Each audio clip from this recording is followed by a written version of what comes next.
Hello guys, Warley here from WMD Tech, and today titingnan natin ang ASRock B550 Steel Legend motherboard. Bago yan, maraming salamat kay ASRock Philippines sa pag-provide ng review sample na to. At kung di pa kayo nakasubscribe sa aming channel ay mag-subscribe na kayo dahil once na maabot natin yung 10k sub milestone ay magkakaroon tayo ng giveaway.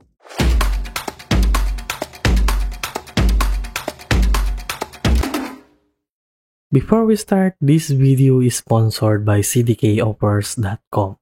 cdkoffers.com is a website where you can buy affordable Windows 10 Pro OEM license key, software keys, and game keys. You can now buy an affordable and legit OEM Windows 10 Pro license key for around $20, and you can save more by using our discount code. Just type in WMD and click apply to get a 20% discount, and you can save up to $4 and buy a Windows 10 key at $16.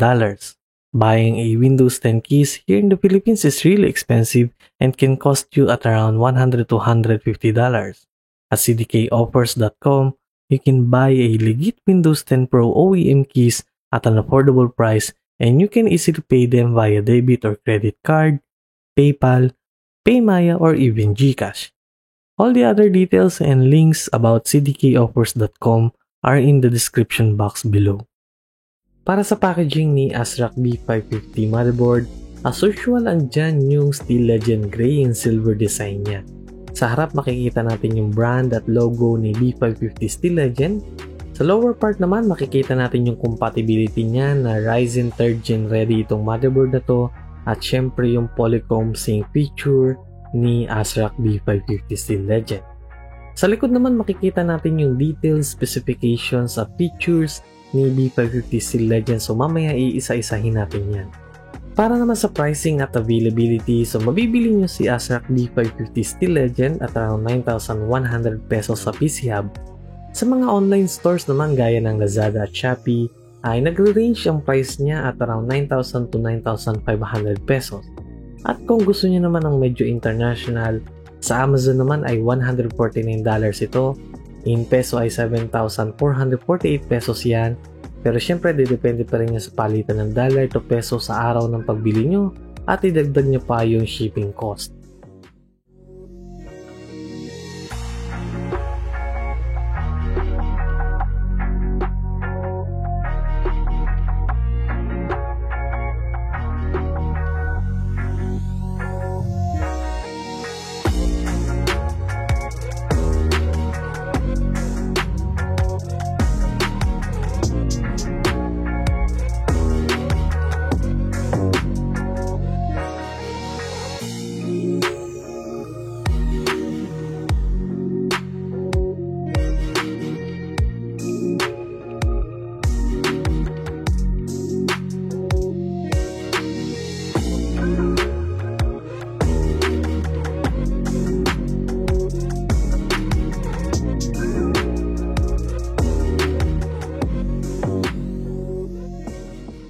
Pagdating naman sa overall design ni ASRock B550 Steel Legend, of course yung design niya ay halos familiar na sa inyo dahil wala naman masyadong binabago pagdating sa aesthetics ng Steel Legend series ni ASRock. Yung aluminum heatsink ng VRM ay silver, yung heat guard ng M.2 at chipset ay silver din na may logo ni ASRock. All in all, halos pareho lang naman yung ginagamit nilang design kay Steel Legend series ni ASRock, so okay na okay itong ganitong design lalo na kung magbibuild kayo ng PC na may specific theme like silver or white build. So isa-isahin na natin yung parts and features ni ASRock B550 Steel Legend. So dito muna tayo sa I/O ports. Makikita natin meron siyang isang display port, isang HDMI port, PS2 mouse and keyboard ports, dalawang USB 3.2 Gen 1 port, dalawang USB 2.0 port, isang USB 3.2 Gen 2 Type A, USB 3.2 Gen 2 Type C, 2.5 gigabit LAN port, at dalawang USB 2.0, at idagdag mo rin yung mga audio ports niya. Kudos kay ASRock dahil hindi nila tinipid yung USB ports, dahil napansin ko sa ibang mga motherboard na pakunti ng pakunti yung mga USB port, so kahit papano dito kay ASRock B550 ay balance yung USB ports niya. Merong tatlong high-speed USB port at 4 na regular na USB port. Isa pang feature ni ASRock B550 ay yung Dragon 2.5 Gigabit LAN port na from the name itself ay 2.5 times na mas mabilis compared sa regular LAN port. And subukan na to dahil din sa ilang ASRock motherboard na natest ko at kung ikukumpara din siya sa ibang motherboard na nagamit ko na. Meron din siyang Dragon LAN software para ma-monitor nyo yung statistics ng connection nyo.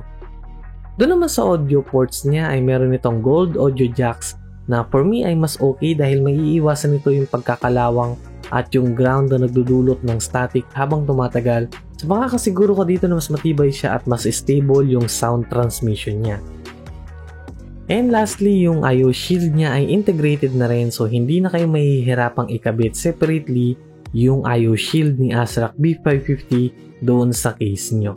Pagdating naman sa power connectors ni ASRock B550 Steel Legend, meron itong 8 plus 4 12 volts high density power connector para sa mga nagpaplano mag-overclock at andyan din yung high density power connector na 24-pin ATX. Si ASRock B550 Steel Legend ay merong 14 power phase design na kayang suportahan ang overclocking capabilities ng mga bagong CPU ngayon. At meron din itong premium 60 amps power chokes para sa mas stable na V-core voltage na may integrated na Dr. Moss. Meron din siyang Nichicon 12K black capacitors na may lifespan of at least 12,000 hours. Sa memory slots naman, meron itong dual channel DDR4 memory na kaya ang up to 4 DIMMs at up to 4,733 MHz pero need nyo nang i-OC yan kung gusto nyong maabot yung speed niyan. So para naman sa M.2 slots, so unang-una dyan meron siyang M.2 socket para sa Wi-Fi na supported ang 2230 Wi-Fi or Bluetooth PCIe Wi-Fi module. Storage capability naman ni ASRock B550 Steel Legend, meron itong 6 na SATA 3, 6 Gbps connection na supported ang RAID, NCQ, AHCI at hot plug. M.2 storage slots naman, meron siyang Hyper M.2 socket na supported ang Gen 4x4 or Gen 3x4 PCI Express module. Compatible na size para sa M.2 niya ay 2230, 2242, 2260 at 2280. Meron din siyang isa pang regular na M.2 socket pero para naman yan sa SATA 3 at pwede din ito sa Gen 3x2 M.2 module. By the way, yung Hyper M.2 socket niya ay merong heatsink armor so yan yung nasa taas ng PCIe slot at yung isa naman ay nasa pinakababa at meron ding heatsink armor. Para naman sa PCIe slot, meron itong isang PCIe Gen 4x16, isang PCIe Gen 3x16 at dalawang PCIe Gen 3x1. Yung PCIe Gen 4x16 niya ay supported din ng Gen 3 mode at pwede nyo yung iset sa BIOS ni ASRock. At meron din siyang reinforced stealth slot para sa mas durable at reliable na quality. So kung plano nyo gumamit ng mga AMD cards or even Nvidia cards na medyo mabigat, hindi kayo mamumroblema na lulundo or magkakaroon ng sag yung GPU nyo or yung mismong PCIe slot. Para naman sa mga USB connections ng motherboard para sa case nyo, meron itong USB Gen 3.2 Gen 1 Type-C header lalo na kung merong Type-C yung case nyo at USB 3.2 Gen 1 header na katabi lang ng 24-pin slot. Para naman sa fan headers, 6 na fan headers ang pwede nyo magamit. Merong 2 fan headers sa top area ng RAM, isang fan header sa ibabaw ng 24-pin connector, isang fan header sa ibabaw ng M.2 slot, at 2 fan header sa lower part ng motherboard na to.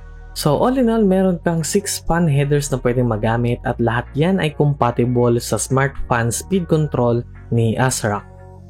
Para naman sa lower part ng motherboard na to, andyan din yung iba pang header. So unang-una dyan ay yung HD audio header, yung mga RGB headers, isang 3-pin 5 volts at 4-pin 12 volts, USB header port para sa case nyo, at panghuli ay yung mga header slot para sa power, reset, speaker at HD LED. All in all, yan lahat ng ports, header or parts ni ASRock B550 Steel Legend motherboard.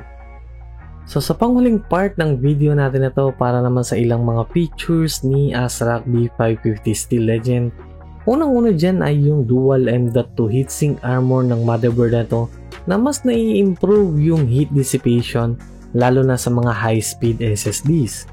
Andyan din yung Nahimic audio ni ASRock na compatible sa mga headsets, earphones, external or internal speakers via USB, Wi-Fi or even mga analog output para mas ma-improve yung listening experience nyo. At meron din siyang software na sound tracker para naman sa gaming. Siyempre para naman sa RGB fans, hindi mawawala dyan yung Polychrome Sync RGB ni ASRock na pwede nyo i-connect sa addressable RGB header at RGB LED header.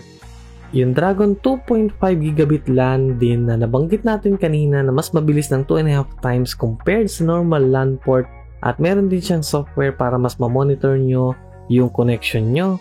Andyan din yung AMD Smart Access Memory para maiwasan ang bottleneck at mas ma-increase pa yung performance ng PC nyo. At dahil meron din itong DisplayPort at HDMI, ay possible din dito ang dual graphics output para sa mga gagamit ng APU. Para naman sa improvement ng storage nyo ay supported din niya ang AMD StoreMI technology na kayang magpabilis ng inyong storage capabilities.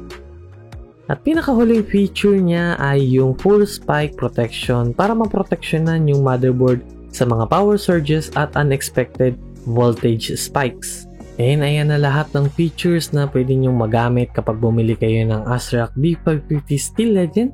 So kung may nakalimutan ako or may tanong kayo, mag-comment lang kayo at itatry ko sagutin yan. So ano masasabi nyo kay ASRock B550 Steel Legend? Okay ba siya para sa price at quality na in-offer niya? I-comment nyo lang sa baba at huwag nyo din kalimutan mag-subscribe at hit nyo na rin yung notification bell para sa mga upcoming PC build natin para sa motherboard na to. And that's it guys para sa unboxing and overview ni ASRock B550 Steel Legend at maraming salamat nga ulit kay ASRock sa walang sawang pagsuporta sa aming channel and as always, happy gaming!